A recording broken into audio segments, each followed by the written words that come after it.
Hello students, एडुविला point channel में आपका स्वागत है। आज हम करेंगे क्लास 10 के हिंदी विषय की वर्कशीट नंबर 88। बच्चों, आज की वर्कशीट में हमें इस निम्नलिखित गद्यांश को ध्यानपूर्वक पढ़ना है और उस पर आधारित प्रश्नों के उत्तर भी देना है। तो चलिए शुरू करते हैं। और वैसे आपकी बोर्ड परीक्षा की तैयारी कैसी चल रही है, आप हमारे साथ शेयर कीजिए और आप खूब मन लगाकर पढ़िए, क्योंकि अभी का मेहनत ही आपके आगे के भविष्य को तय करेगा। इसलिए आप इस पर बहुत ज़्यादा ध्यान दीजिए। तो चलिए शुरू करते हैं आज की वर्कशीट।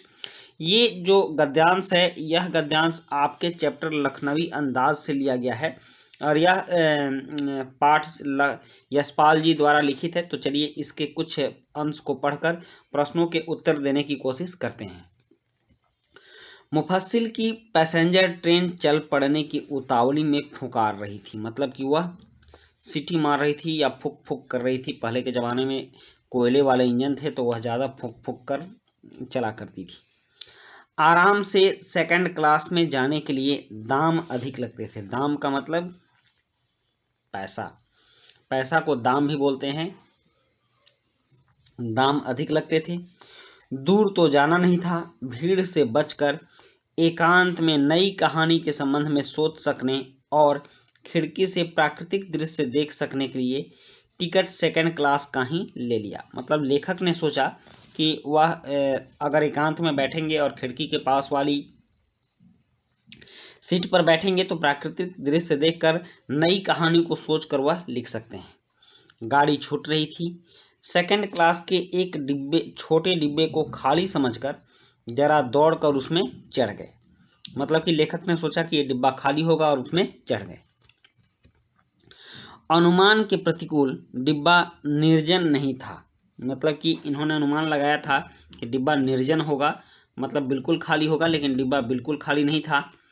एक बर्थ पर लखनऊ की नवाबी नस्ल के एक सफ़ेद पोश सज्जन बहुत सुविधा से पालथी मारे बैठे थे। नवाबी नस्ल का मतलब क्या होता है? लखनऊ के लोग अपने आप को नवाब के वंशज कहते हैं, नवाब के परिवार में उत्पन्न हुए कहते हैं।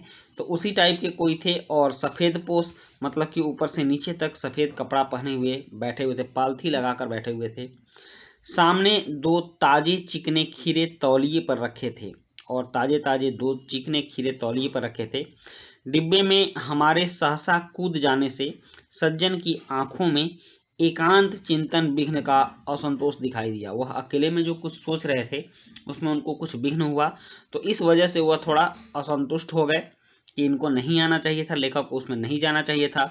सोचा हो सकता है यह भी कहानी के लिए सूझ की चिंता में हो या खीरे जैसी अपदार्थ वस्तु का शौक करते देखे जाने के संकोच में हो।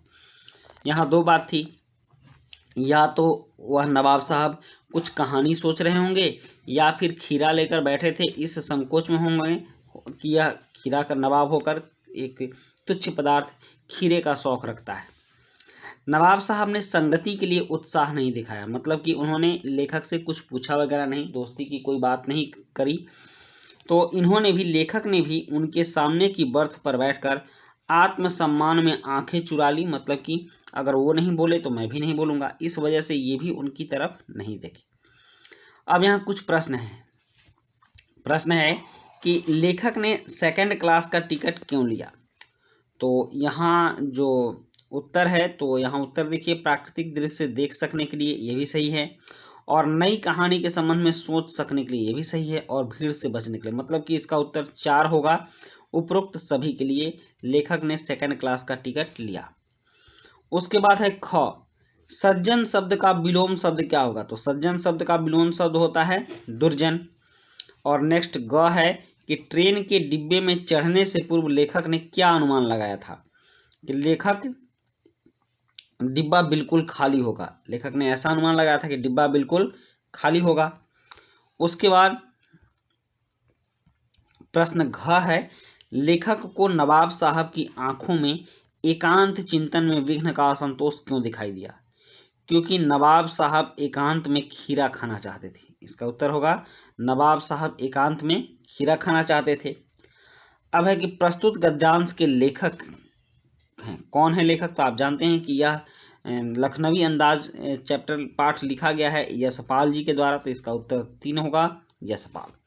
तो बच्चों ये थी आपकी आज की वर्कशीट, और आज की वर्कशीट बहुत ही आसान हिंदी की वर्कशीट थी। आपको वीडियो अच्छी लगी हो तो लाइक, सब्सक्राइब, कमेंट जरूर कीजिएगा। मिलते हैं नेक्स्ट वीडियो में। Thank you.